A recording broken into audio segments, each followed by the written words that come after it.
You wake up with that same familiar pain in your shoulders, stiffness in your knees, and you haven't even got out of bed yet.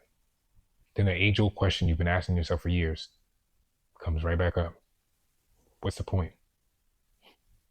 You reach over to your phone and try and distract yourself from having that same old conversation that doesn't seem to lead anywhere. You scroll social media looking for something, entertainment, or maybe a direction. And you see all these lives that are being lived, and you can't understand why you can't seem to get it together, why you can't live those lives, why you can't be happy. You weren't taught to find purpose. You were taught to be productive.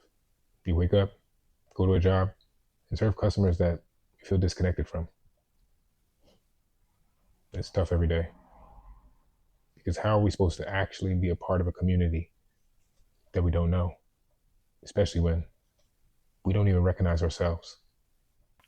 Our routine coping strategies aren't working anymore. Food, TV, drugs, sex, and it makes the question even louder. What am I doing here? See, what you've been labeling weakness is actually your nervous system, and it's doing exactly what it was trained to do. There's a section of your brain called the amygdala, and what its job is to scan the room for threats. And how it determines if something is a threat is based on your childhood and your responses to the experiences when your brain was first forming. So when you walk into a room and people look at you or don't look at you, your body can have different responses to that same event. And what I'm here to do is help you learn how to regulate through those moments, because we simply just weren't taught that. We're taught math, but not how to critically think our way through experiences that we don't prefer. We were taught to stay silent and push on. We were taught to bury our emotions because they're not useful, especially in the workplace or especially when they're going to make someone else uncomfortable. As we create characters to fit into different environments, incoherence starts to occur, a disconnection between our brain and our body. And when that happens, we lose control.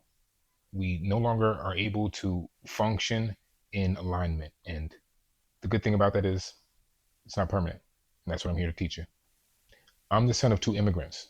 My dad grew up without a father, and my mother left her native country when she was 18 years old.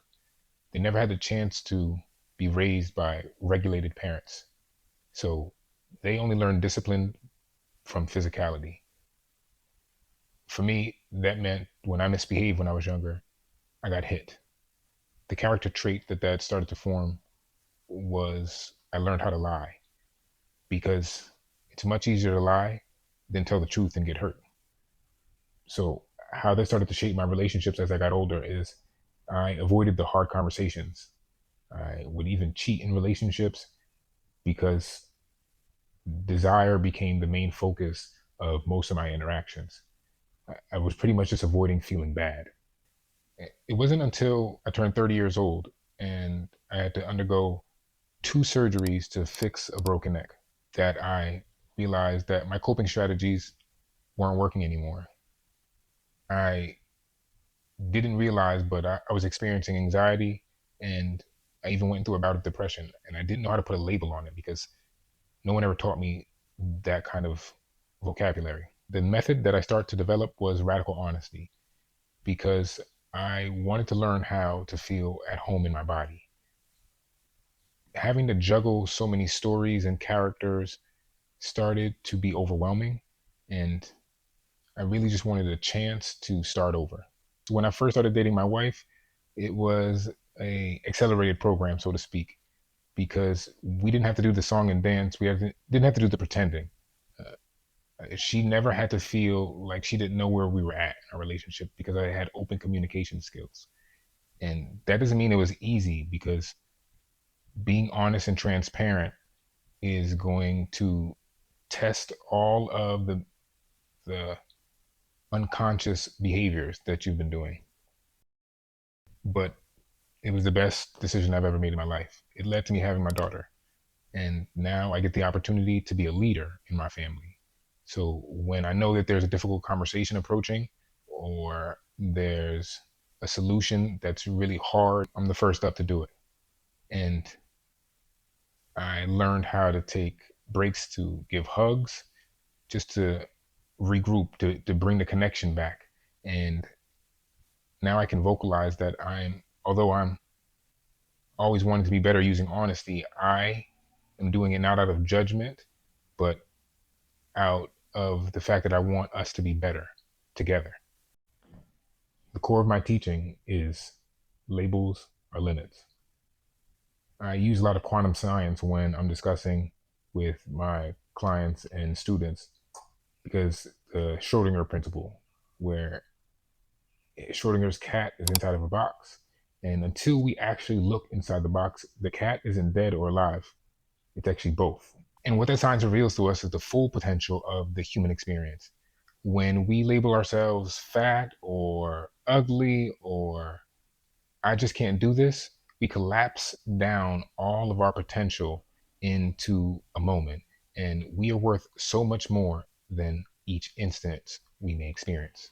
The tactile thing that you guys can start doing today is when you catch yourself saying, I can't, and I'm this, or I'll never be that, within the next 2 seconds, restructure that sentence and say, I can do this.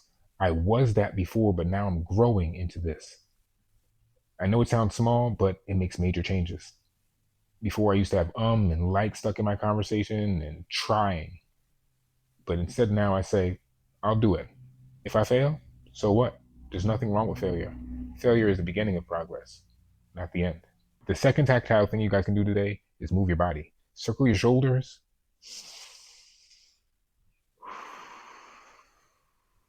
Take a deep breath.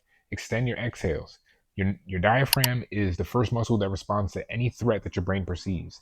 That is how you maintain regulation even when a situation is difficult. The stiffness you're experiencing comes from a lack of connection between your brain and your body.